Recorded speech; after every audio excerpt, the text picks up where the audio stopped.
نرحب بأشقائنا الفلسطينيين على أرضكم هنا، أرض مصر أولا.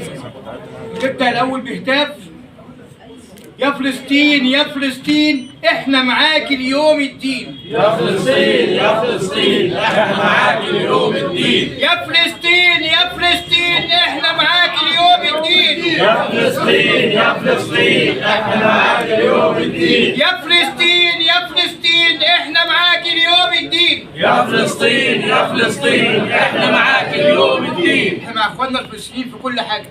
لا للتهجير ليست كلمة، ولكن بالفعل لا للتهجير. نرفض تهجير أصحاب الأرض الأصليين. الفلسطينيين هم أصحاب الأرض، المفروض اللي يطرد المجرمين الصهاينة. ولكن ترامب جاي ينفذ الخطة الصهيونية أو الحلم اللي مش هيكتمل ولن يكتمل، حلم الصهاينة من النيل للفرات. هذا الحلم أو هذا الكابوس إن شاء الله لن يتحقق أبدا بإذن الله طالما هناك شعوب عربية صامدة، مصر وفلسطين والأردن والدول العربية.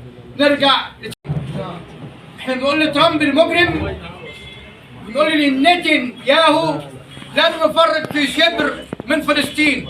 اللي عايز يخرج هو المعتدي المحتل اللي احتل أرض فلسطين أكثر من 50 سنة، اغتصب الأرض واغتصب العرض، قتل الأطفال وقتل الشباب وقتل الأم الفلسطينية. تحية الأم الفلسطينية أولا. الأم الفلسطينية بطونها حرة، تخرج الأطفال ليصبحوا الآن قادة يتصدوا للصهاينة المجرمين. الحرب ليست حرب صهيونية، حرب عالمية، حرب عالمية من الصهاينة والنصارى في أوروبا وليس في مصر. الحرب صهيونية ونصارى أوروبا بالتحالف الصهيوني الأمريكي البريطاني الفرنسي ضد أهل فلسطين. عايزين يغتصبوا الأرض. القصة مش قصة الأرض، قصة الغاز اللي تحت الأرض، قصة الغاز الفلسطيني اللي تحت أرض فلسطين. هم عايزين يسرقوه، عايزين يسرقوا كل حاجة مننا زي ما عملوا القناة